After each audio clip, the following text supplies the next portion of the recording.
నీవు తిరిగి జన్మించినప్పుడు నువ్వు ఆత్మలో తిరిగి జన్మించావు. నీవు దేవుని స్వరముతో దేవునితో అనుసంధానం అవ్వాలంటే నీ తిరిగి జన్మించిన ఆత్మ ద్వారానే నువ్వు కాగలవు. కానీ కార్నల్ మ్యాన్ అంటే శారీరక సంబంధమైన వ్యక్తి అయితే నీవు దేవుని యొక్క నడిపింపు నువ్వు గ్రహించలేవు. శరీర సంబంధమైన వ్యక్తివైతే నీవు దేవుని స్వరాన్ని వినలేవు. అనేక మంది క్రైస్తవులు తిరిగి జన్మించినటువంటి వ్యక్తులు కూడా దేవుని స్వరము నడిపింపు వినలేని పొందలేని స్థితిలో ఉన్నారు. ఎందుకో తెలుసా? వారు ఆత్మలో బలపడటం లేదు, ఆత్మచేత నడిపించబడటం లేదు, కానీ శరీరము ద్వారా నడిపించబడుతున్నారు. శరీరము అనే పదము ఇంగ్లీష్లో ఫ్లెష్ అని ఉంది. యాంప్లిఫైడ్ బైబిల్లో గలతీయులకు రాసిన పత్రిక 5వ అధ్యాయం 16వ వచనంలో ఆ ఫ్లెష్ అనే పదాన్ని ఎలా మార్చాడంటే the human nature without God, దేవుడు లేనటువంటి మానవ స్వభావము, దేవుడు లేని మానవ స్వభావము. ఇది మనం మాట్లాడుతాం. శరీరము ద్వారా నడిపించబడము అంటే వినండి జాగ్రత్తగా. అంటే ఈ వ్యక్తి తిరిగి జన్మించాడు, కానీ ఏ నిర్ణయం తీసుకున్న జీవితంలో దేన్ని బట్టి తీసుకుంటాడో తెలుసా? నా శారీర ఏచ్ఛలకు సులువుగా సుఖముగా సంతోషాన్ని ఇస్తుందా లేదా అనే దాని మీద నిర్ణయం తీసుకుంటాడు. ఆ వ్యక్తిని ఎందుకు వివాహం చేసుకున్నావు? అందంగా ఉందండి, చాలా మంచి ఉద్యోగం ఉందండి, చాలా డబ్బు ఉందండి. తప్పు ఒప్పు మాట్లాడటం లేదు. మనం సాధారణంగా ఎలా నిర్ణయం తీసుకుంటామో అనే విషయాన్ని నేను చెప్తున్నాను, వినండి జాగ్రత్తగా. ఆ ఉద్యోగం తీసుకోవాలా పాస్టర్ గారు? ఎందుకు తీసుకోవాలనుకున్నావు? పాస్టర్ గారు, ఇంతవరకు నేను ఎంత ప్రయత్నం చేసినా మంచి ఉద్యోగం దొరకలేదండి. ఇప్పుడు నేను ఊహించని దానికంటే ఎక్కువ డబ్బు ఇస్తారంట అక్కడ. అది అటువంటి దేవుడు ఇచ్చిందే అండి. జాగ్రత్త. అది దేవుడు ఇస్తున్నాడా? సాతాను పెట్టే ఒక ఊబియా ఉచ్చ. ఎందుకో తెలుసా? అనేక మంది ఉద్యోగం రానంత వరకు ప్రతి ఆదివారం ప్రతి శుక్రవారం వచ్చి అయ్యా అయ్యా అయ్యా అని ప్రార్థన చేస్తారు, ప్రార్థన చేయించుకుంటారు. ఉద్యోగం జరిగిన 2వ వారం నుంచి కనపడ్డు. అయ్యా 3 నెలల తర్వాత ఏంటి రావటం లేదా? పాస్టర్ గారు రావాలని చాలా ఆశ ఉందండి, కానీ ఏం చెప్పాలని చాలా బిజీ అయిపోయానండి. నేను లేకపోతే అసలు ఆఫీస్ ఆగిపోద్దండి. నిజమా? ఆగిపోద్దా? ఒకసారి ఆగిపోనివ్వండి చూద్దాం. ఏదైనా సరే, ఎంత ప్రాముఖ్యమైన ఉద్యోగమైనా, ఎంత మంచి స్థితిలో నువ్వు ఉన్నా, దేవుని నుంచి నిన్ను దూరము చేసేది అది దీవెన కాదు, అది శాపము. దేవుని సన్నిధి నుంచి నిన్ను దూరపరిచేది అది దీవెన కాదు, అది శాపం. అటువంటి శాపగ్రస్తమైనటువంటి ఆశీర్వాదం అనే కవచం వేసుకొని వస్తుంటాయి నీ దగ్గరికి. అది నిజంగా చూస్తే కనపడేది ఏంటంట?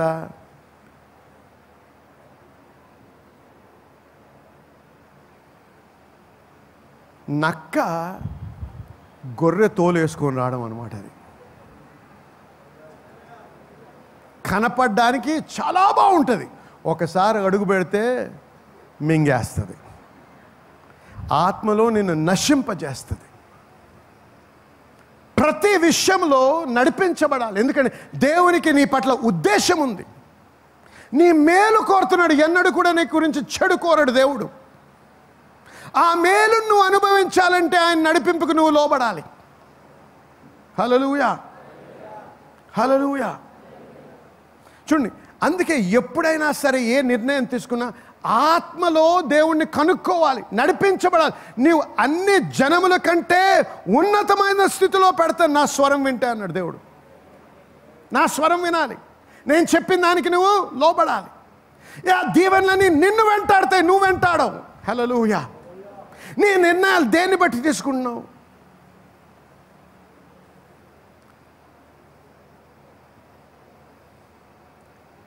చూడండి ఒకసారి 1 కొరింథీ 2వ అధ్యాయము 12వ వచనం చూద్దాం. దేవుని వలన మనకు దయచేయబడిన వాటిని చూసారా, దేవుని వలన మనకు కొన్ని దయచేయబడ్డాయి. అవిటిని తెలుసుకొనుటకై మనము లౌకిక ఆత్మను కాక దేవుని యొద్ద నుండి వచ్చు ఆత్మను పొంది ఉన్నాము. హల్లెలూయా. లౌకికమైన ఆత్మ కాక దేవుని నుంచి వచ్చే ఆత్మ ద్వారానే దేవుడు మనకి ఏమి తయారు చేశాడో, ఏమి స్థిరపరిచాడో, ఏమి నిర్మించాడో మనం కనుక్కోగలం. హల్లెలూయా. లౌకికమైన ఆత్మ శరీరము ద్వారా బడేవారు, శరీర ఏచ్ఛలను బట్టి నడిపించబడేవారు ఎన్నడూ కూడా వారు ఇది గ్రహించలేరు. నువ్వు గుడికి రావచ్చు, బైబిల్ చదవచ్చు, ప్రార్థన చేయవచ్చు. ఆత్మలో నువ్వు బలపడాలి అంటే నేనేంటో చెప్తాను కొద్దిసేపు ఆగితే. ఆత్మను నువ్వు కట్టుకోవాలి, ఆత్మలో బలపడాలి. హల్లెలూయా, హల్లెలూయా. చూసారా, అందుకే నన్ను శ్రద్ధ. ఇది ఎంతమందికి దేవుని స్వరం వినాలని ఉందంటే అందరి చేతులు ఎత్తారు. వద్దు, ఎత్తొద్దు అన్నాను. ఎందుకు? అంత సులువుగా రాదు ఇది. ఎంతమందికి తెలుసండి, నిజమైన విలువైన వజ్రాలు లోతైన భూమిలో, లోతైన స్థలంలో ఉంటాయి, అంత సులువుగా దొరకవు. ఆమేన్. బంగారం లోతుగా తవ్వాలి. ఆమేన్. క్రూడ్ ఆయిల్కి లోతుగా తవ్వాలి, కష్టపడాలి. సముద్రంలో వెళ్ళి సముద్రంలో తవ్వాలి. అది సునాయాసంగా వస్తుందా?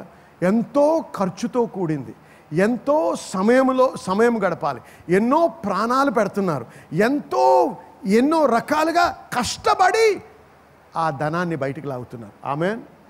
అంటే శ్రద్ధ అవసరం, ఖర్చు కూడా ఉంటుంది. మనకి డబ్బు ఖర్చు అయి ఉండకపోవచ్చు, సమయం ఖర్చు అవుద్ది. ప్రార్థన చేయాలండి. పాస్ గారు మీకు తెలియదండి నాకు ఎంత బిజీయో. నిజమా? నువ్వు అంత బిజీయా? మీకు తెలియదండి, నాకు అసలు సమయమే లేదు. నిజం. ఒక్కటి సంగతి గుర్తుపెట్టుకోండి, నువ్వు ప్రధానుడు అయినా, ఒక దేశపు ప్రధాని అయినా, ఒక రాజు అయినా, లేకపోతే బిచ్చగాడవైనా, అందరికీ ఒకటి కామన్: 24 గంటల కంటే ఒక క్షణం ఎక్కువ ఇవ్వడు దేవుడు. ఎవడికి సమయం ఉత్తిగా దొరకదు, అల్లా టప్పగాడు తప్ప. ఆమేన్. సమయం దొరకదు, సమయం చేసుకోవాలి, ప్రయారిటైజ్ చేసుకోవాలి లైఫ్లో. అందుకే యేసయ్య అన్నాడు, వెళ్ళి అందరిని రక్షించమనేయలేదు, అందరినీ నా శిష్యులుగా చేయు అన్నాడు. ఆమేన్. శిష్యుడు అవ్వాలంటే ఇంగ్లీష్లో ఎలా ఉంది? మేక్ దెమ్ డిసైపుల్స్ అన్నాడు. You cannot be a disciple without discipline. క్రమశిక్షణ లేకుండా నువ్వు శిష్యుడివి కాలేదు. Amen. You cannot be a disciple without discipline. కాబట్టి క్రమశిక్షణ అనేది చాలా అవసరం. ఆత్మవశుడు కావాలంటే, ఆత్మలో నిన్ను నువ్వు బలపరుచుకోవాలంటే, ఆత్మలో నువ్వు దేవుని స్వరాన్ని వినాలంటే మొట్టమొదట నీకు కావాల్సిందేంటి? క్రమశిక్షణ. నీ జీవితంలో ఏది ప్రాధాన్యత ఇవ్వాలో అది నేర్చుకోవాలి. దేనికి ఎక్కువ ప్రాధాన్యత ఇవ్వాలో నేర్చుకోవాలి. శరీరేచ్ఛలకు ఇవ్వాలా, ఆత్మ విషయమైన విషయాలకి ఎక్కువ ఇవ్వాలా? ఎంతమందికి ఆత్మలో బలపడాలని అంటే అందరు చెయ్యెత్తేస్తారు. ఆగండి, చెయ్యెత్తి మాత్రం రాదు, ఖర్చు అవుతుంది. క్రమశిక్షణ అవసరం. కొద్దిమంది అనుకున్నాం 4 గంటలకి ప్రొద్దున లేచి ప్రార్థన చేయాలి ఈ రోజు నుంచి, రేపటి నుంచి అనుకుంటాం. 4 గంటల అలారం పెట్టుకుంటాం. అలారం మోగ్గానే ఏం చేస్తాం? దాన్ని ఆపేస్తాం. 10 నిమిషాలు పడుకుంటే ఏం కాదు, 4:10 నుంచి 5:10 వరకు చేసుకోవచ్చు అనుకుంటాం. 4:10కి లేస్తాం. అప్పుడు ఎప్పుడూ మాట్లాడిన కాళ్ళు మనతో మాట్లాడుతుండే, కొద్దిగా ఎక్కువ నొప్పిగా ఉంది కదా ఇవాళ, ఒక్కరోజు ఇంకో 10 నిమిషాలు పడుకుంటే ఏమవుద్ది? పడుకో, దేవుడేం కోపాడతాడా, లేకపోతే నిన్ను తిడతాడా, లేకపోతే నిన్ను ఏమైనా బాధ పెడతాడా? పర్లేదులే, దేవుడికి అర్థం అవుద్ది, దేవుడు అర్థం చేసుకుంటాడు.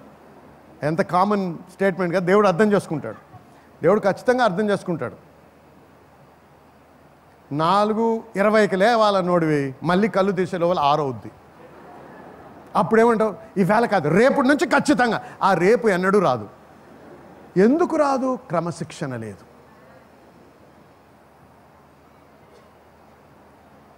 నిజమైన నేను చెప్పేది, నిజమేనా? చెప్పండి, మాట్లాడండి. నిజమేనా నేను చెప్పేది? క్రమశిక్షణ లేకుండా నువ్వు ఆత్మలో బలపడలేవు. ఆత్మలో బలపడకపోతే నువ్వు దేవుని స్వరం వినలేవు. నీ ఆత్మ బలహీన స్థితిలో ఉంటే శరీరేచ్ఛ, లౌకికమైన ఆత్మ దాన్ని ఒత్తేసి వినకుండా ఉండే స్థితిలో ఉంచుతుంది. కానీ నువ్వేం చేస్తున్నావు? ప్రభువా మాట్లాడు, ప్రభువా మాట్లాడు, ప్రభువా మాట్లాడు, ప్రభువా మాట్లాడు అంటావు. కానీ ఏంటి? చెవుల్లో అంతా దూది కుక్కొని ఉన్నావు. ఎంత గట్టిగా శంకుదినా వినపడదు. హల్లెలూయా. ఆత్మ చచ్చిన స్థితిలో ఉంది, లేకపోతే బలహీన స్థితిలో ఉంది. రక్షించబడ్డాము, స్వర్గానికి వెళ్తాం మరణించిన తర్వాత, కానీ ఇక్కడ నరకంలో బతికినట్టు బతుకుతున్నాం. ఎందుకు? స్వరమును వినటం లేదు, ఆ నడిపింపుకు లోబట్టం లేదు. ఆ నడిపింపు కొరకు మనం శ్రద్ధతో కాంక్షించాలి. హల్లెలూయా, హల్లెలూయా. వినండి జనులారా, మనల్ని మనం కట్టుకోవాలి. ఎలా కట్టుకోవాలి? ఏం చేయాలి మనం బలపడాలంటే? మొదటి కొరింథీ 14:4 భాషతో మాట్లాడువాడు తనకే క్షేమాభివృద్ధి కలుగచేసుకొనును. చూసారా? భాషలతో మాట్లాడువాడు తమకే క్షేమాభివృద్ధిని కలుగచేసుకుని. ఇంగ్లీష్ ఏముంది? He that speaketh in an unknown tongue edifieth himself, అంటే బలపరుచుకుంటాడు. నీ బలహీనమైనటువంటి నీ ఆత్మ బలపడడానికి ఒక మార్గం ఏంటి? ఎక్కువగా ఆత్మలో, పరిశుద్ధాత్మలో, భాషలతో ప్రార్థన చేయుట. ఆమేన్, ఆమేన్ చెప్పండి. Jude verse 20. మీరు విశ్వసించు అతి పరిశుద్ధమైన దాని మీద మిమ్మును మీరు కట్టుకొనుడి. చూసారా? మీరు విశ్వసించు అతి పరిశుద్ధమైన దాని మీద మిమ్మల్ని మీరు కట్టుకొనుడి. ఎలాగా? పరిశుద్ధాత్మలో ప్రార్థన చేయొచ్చు. పరిశుద్ధాత్మలో ప్రార్థన చేయండి. పరిశుద్ధాత్మలో ప్రార్థన చేయాలి. ఇప్పుడు అర్థమవుతుందా ఎందుకు మిమ్మల్ని ఇంత బలవంతం చేస్తున్నాను? ప్రతిరోజు 1 గంట సేపైనా భాషలతో ప్రార్థన చేయండి. అయ్యా నాకు ఇది కావాలి, అయ్యా నాకు అది కావాలి, అయ్యా నాకు ఉద్యోగం కావాలి, నా బిడ్డకు వివాహం కావాలి, నా కొడుకు వీసా కావాలి. అవి కాదు ప్రార్థన. అవన్నీ చేయొచ్చు. ఆత్మలో బలపడితే వీసా కొరకు ప్రార్థన చేసాడు దేవుడు. ఈ దేశం కాదు, ఆ దేశానికి వీసా పెట్టుకో అంటాడు. హల్లెలూయా. నువ్వు ఈ దేశం అనుకున్నావు. కాదు. నా ప్రణాళికలో నువ్వు ఆ దేశం కాదు, ఈ దేశానికి వెళ్ళాలి. లేకపోతే ఏ దేశానికి వెళ్ళొద్దు, ఈ దేశంలోనే ఉండు అంటాడు. కొద్దిమంది ఏమనుకుంటారు? ప్రణాళిక ఎలాగనుండి పాస్టర్ గారి చేతిలో ఇంత విత్తనం వేసి ప్రార్థన చేస్తే ఖచ్చితంగా వీసా వచ్చేస్తుంది. నేను కాదు, ఎవడు ప్రార్థించేది రాదు అది. హల్లెలూయా. దేవుని చిత్తానికి విరుద్ధంగా పోవడానికి విత్తనం వేస్తే నీ నాశనానికే విత్తుకుంటున్నావు. ఆమేన్, హల్లెలూయా. ఎందుకు నీ విత్తనమే నిన్ను నాశనం ఎందుకు చేయాలి? ఆమేన్. కొద్దిగా బాధ కలుగుతుందా? నాకు సంతోషం అవుతుంది. ఎందుకు? మీరు నేర్చుకుంటున్నారు కాబట్టి. హల్లెలూయా, ఆమేన్. చూడండి, మనల్ని బలపరుచుకోవడానికి ఏం చేయాలంట? ప్రార్థన చేయాలి. భాషలలో ఖచ్చితంగా ఇది నిర్లక్ష్యం చేసి నువ్వు పగటి కలలు కంటూ నాకు ఆశ ఉందంటే బలపడతావా? బలపడవు. ఒక యవనస్తుడు ఉన్నాడు అనుకోండి, వాడు ఆశ ఉంటుంది, మంచి కండలు రావాలి, 6 ప్యాక్ ఉండాలి అని ఆశ ఉంటుంది. ఆశ ఉంటే వచ్చేస్తుందా 6 ప్యాక్? ఏం చేయాలండి? జిమ్కి వెళ్ళాలి. అవునా? జిమ్కి వెళ్ళి ఏం చేయాలి? వర్కౌట్ చేయాలి. అందరూ చెప్పండి వర్కౌట్ అని గట్టిగా. వర్కౌట్ అంటే పని చేయాలి, కృషించాలి. వాడి శరీరం మీద ఒత్తిడి వేయాలి. హల్లెలూయా. బాగా కృషిస్తే 6 నెలల తర్వాత వాడు ఆశించింది, ఉద్దేశించింది వాడు అనుభవించగలడు.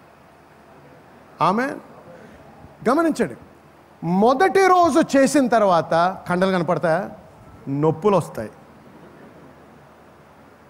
3వ రోజు కల్లా నొప్పులు ఎంత అవుతాయంటే, అబ్బా ఇది ఎంత ఎందుకులే, ఆ బొమ్మలు చూసుకొని సంతోషిస్తే బాగుంటుంది అనుకుంటా.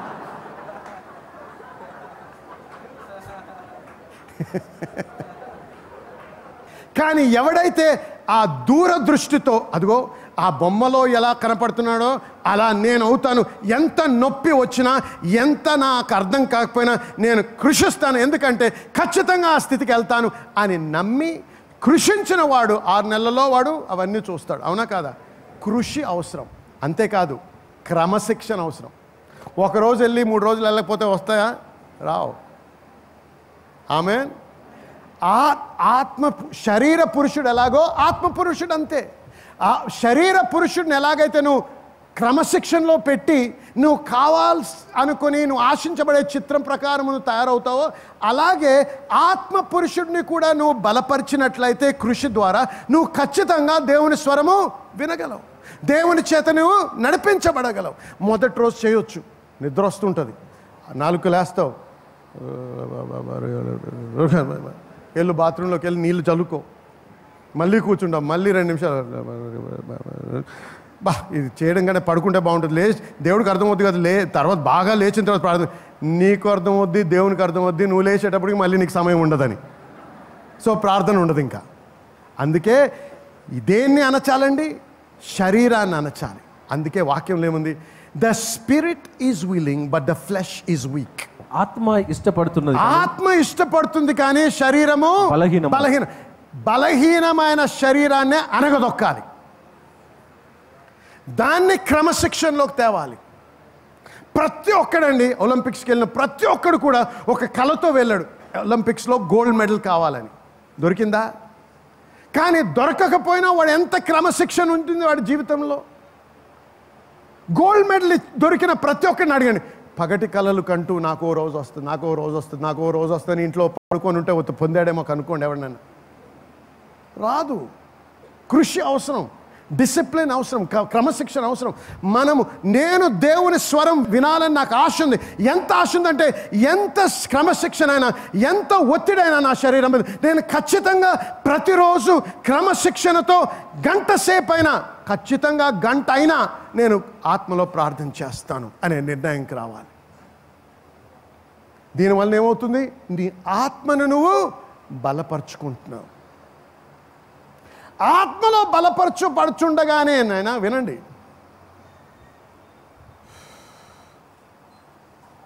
నువ్వు కండలు వచ్చాయనుకోండి, ఎవడో నీ మీద ఒక సవాల్ వేశాడు నీకు, లేకపోతే ఏదో నిన్ను ఎదిరించాడు అనుకోండి, ఎదిరించుతూ మాట్లాడుతూ ఏదో మాట్లాడుతూ ఉంటాడు, నువ్వేం మాట్లాడు, షర్ట్ తిప్పుతావు, ఏమవుద్ది? మళ్ళీగా స్వరం దిగిపోద్ది. ఏమైనా చేసావా? సాతాను కూడా అంతే. హల్లెలూయా. వాడికి అప్పుడప్పుడు మన షర్ట్ తిప్పి చూపించాలి అంతే. ఆత్మలో బలపడితే, లేకపోతే షర్ట్ తిప్పితే కండలుగా కడుపు కనపడుతుంది.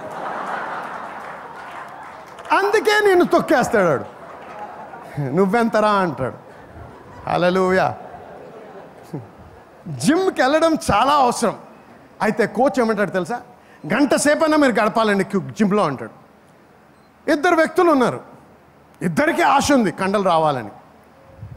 2 గంట సేపు గడుపుతున్నారు. ఒకడేమో వెళ్ళినప్పటి నుంచి గంట ఎవరికి ఏ మెషిన్ ఒకదాని తర్వాత ఒకదాని ఒకదాని పని చేస్తూనే ఉన్నాడు. ఇంకోడేమో 5 నిమిషాలు అవగానే దిగి గ్లాసులు నీళ్ళు తాగేసి మళ్ళీ 10 నిమిషాలు మళ్ళీ ఒక ట్రెడ్మిల్ మీదనో, లేకపోతే ఇంకో మెషిన్ మీదనో, ఇంకొక ఎపిలిప్టికల్ దాని మీదనో, దేని మీద ఎక్కడము, మళ్ళీ 10 నిమిషాలు దిగిపోయి మ్యాగజైన్లన్నీ తిరిగేయడము. ఎక్కడి నుంచి వాడేంటి? టైం కాన్షియస్, ఆడు మజిల్ కాన్షియస్ కాదు. వాడి దృష్టి అంతా ఎప్పుడు ఆ గంట అయిపోద్దా అని చూస్తున్నాడు. బలపడుతున్నానా లేదా అని కాదు. ఎంతోమంది అలా ప్రార్థన చేస్తూ ఉంటారు కానీ గడియారం పట్టే ఉంటుంది. ఇప్పుడు చాలామంది చూస్తున్నారు, పాస్టర్ ఎప్పుడు ముగిస్తాడా అని. ఆత్మలో అయితే 6 నెలలు అవుతాయి, 2 గంట సేపు గడిపారు. ఒకడికి 6 ప్యాక్ ఉంటుంది, ఒకడికి 1 ప్యాక్ ఉంటుంది. మరి గంట సేపు గడిపారు కదండి, గడిపే విధానాన్ని బట్టి ఉంటుంది. హల్లెలూయా. కాబట్టి ఖచ్చితంగా ప్రార్థన చెయ్యాలి. ఆత్మలో నిన్ను నువ్వు బలపరుచుకొని దేవుని స్వరము వినే స్థితికి నువ్వు రావాలి. అంతేకాదు, 1 ప్రార్థన, 2వది వాక్యం. చూడండి, యేసయ్యను గమనించినట్టయితే ఆయన వాక్యము ప్రార్థన కలిగిన మనిషి. 12 సంవత్సరాల వయసు ఉన్నప్పుడే అనేకమైనటువంటి బహుజ్ఞానులతో వాడిని విభ్రాంతి చెందించే విధానంలో మాట్లాడాడు. 12 సంవత్సరాల వయసు. వాక్యం ఎంతగా గ్రహించాడో చూసారా? 12 సంవత్సరాల వయసుకి అప్పటికి అద్భుతాలు చేయటం లేదు, ఏమి పేరు లేదు ఆయనకి. యవ్వనస్తుడు, కుర్రోడు, కానీ ఎంత జ్ఞానం వాక్యంలో ఉందంటే వారే విభ్రాంతి చెందే అంత జ్ఞానం ఉంది. హల్లెలూయా, హల్లెలూయా. అయితే పేతురు, మొదటి పేతురు 2:2 ఇలా రాయబడింది చూడండి.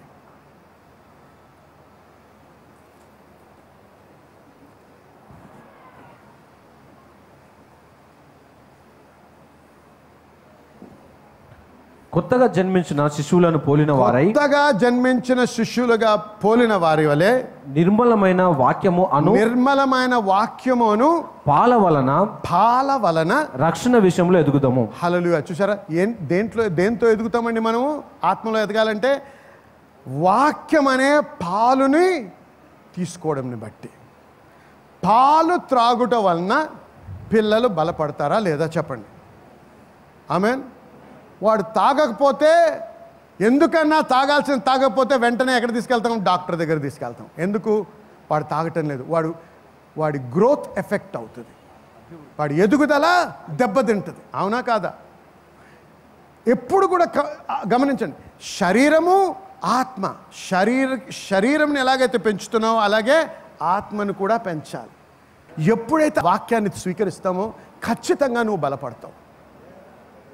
చూడండి, అందుకే నేనేమంటా ప్రోత్సహిస్తున్నా, 5 అధ్యాయాలన్నా చదవండి వాక్యంలో ప్రతిరోజు. వారం దుమ్ము దులిపి తేకండి మీ బైబిల్ని ఇక్కడికి. ప్రతిరోజు వాక్యాన్ని పఠించండి, వాక్యాన్ని చదవండి, వాక్యాన్ని ధ్యానించండి. ఎందుకంటే దానిలో ఆయన స్వరం ఉంది, దానిలో ఆయన వెలుతురుంది, దానిలో ఆయన జవాబు ఉంది. వెతికిన వానికే అది లభించును. కీర్తనలు 119, 105 ఒకసారి చదవండి.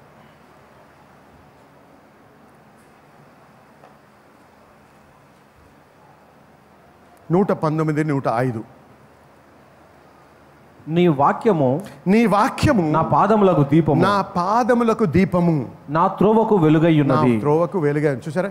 ఇల్యూమినేషన్, లైట్, డిసర్న్మెంట్, వివేచన, ఇవన్నీ కూడా వాక్యము ద్వారా నువ్వు పొందుతావు. అందుకే దాన్ని గమనించాలి, ధ్యానించాలి. ఏమన్నాడు దేవుడు యెహోషువతో మాట్లాడుతూ? దివారాత్రములు దాన్ని ధ్యానించు, నిన్ను నువ్వు వర్ధిల్ల చేసుకుంటావు. దేవుడు నేను చేస్తానని లేదు, నీవు చేసుకుంటావు. ఎందుకు? ఆ వాక్యంలోనే ఉంది ఆ శక్తి. హల్లెలూయా. అందుకే వాక్యం పట్ల మనము ఒక నిర్లక్ష్యత చూపించకూడదు. ఖచ్చితంగా ప్రతిరోజు వాక్యం చదవాలి, ధ్యానించాలి, పఠించాలి, వినాలి. మన ఆత్మ పురుషునికి ఆహారము దేవుని వాక్యం. ఎలాగైతే మనకి ఇప్పుడు పాస్టర్ గారు ఎప్పుడు వదిలితే ఎప్పుడు వెళ్తుందామా అని ఆ శరీరం మాట్లాడుతుందో, మన ఆత్మ కూడా మాట్లాడుతుంది. ఏంటి? నాకు రోజు తిండి ఇవ్వమని. మనం రోజు మన ఆత్మ పురుషుని కానీ కట్టుకోగలిగితే వాక్యము ద్వారా ఖచ్చితంగా నువ్వు ఆత్మలో బలపడి నువ్వు దేవుని వెలుగుని కనుక్కొని నీ ద్వారము, దేవుడు ఏ దారైతే నీ కొరకు ఏర్పాటు చేశాడో దాన్ని ఖచ్చితంగా చూస్తూ అటు ఇటు తొనకకుండా ముందుకు నీ గమ్యాన్ని చేరగలవు. ఆమెను చెప్పండి. అదే అధ్యాయంలో 130 ఒకసారి చూడండి. నీ వాక్యము వెల్లడి అగుటతోడనే, నీ వాక్యం వెల్లడి అవుట ద్వారానే వెలుగు కలుగును. హల్లెలూయా. వాక్యము ద్వారా నీకు వెలుగు కలుగుతుంది. నువ్వు ఎలా నడవాలి, ఏం చేయాలి, ఎక్కడికి వెళ్ళాలి అన్నీ కూడా దేవుడు నీకు తెలియపరుస్తాడు. గమనించండి జనులారా, మీ యొక్క ఆత్మ మరి బలహీన స్థితిలో, మరి ఎండిన స్థితిలో ఉంటే నువ్వు దేవుని స్వరం వినడానికి చాలా కష్టం, వినలేవు. అందుకే ఎప్పుడైతే ఆ స్థితిలో ఉంటుందో దేవుని స్వరం వినలేవు, నీ చెవులు వినలేవు, నీ కన్నులు చూడలేవు దేవుని క్రియల్ని. అందుకే ఇప్పుడు నుంచి మనం ఒక నిర్ణయానికి రావాలి. నేను నా ఆత్మ పురుషుడిని కట్టుకొని ఆత్మ వశుడనై దేవుని స్వరం వినడానికి నన్ను నేను క్రమశిక్షణలో ఉంచుకుంటాను. ఆమేన్. ఈరోజు మీరు నిర్ణయం తీసుకోవాలి, ప్రభువా నాకు సహాయం చేయి, ఈనాటి నుంచి వాక్యములో సమయం గడపడానికి ఆత్మ ప్రార్థన చేయడం. అన్ని ప్రార్థనలు చేయాలి, కానీ ఆత్మ ప్రార్థన కూడా చాలా ప్రాముఖ్యమైంది. ఇది చేయుట ద్వారా నిన్ను నువ్వు బలపరుచుకొని దేవుని స్వరం వినడమే కాక దేవుని చేత నడిపించబడగలవు కూడా. ఆమేన్. ఆశీర్వదించబడ్డారా? ఇవాళ ఏమైనా నేర్చుకున్నారా లేదా? దేవుడు దీవించాడా మిమ్మల్ని? ఆమేన్.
telling you right now that from this day forward, the blessing of the Lord shall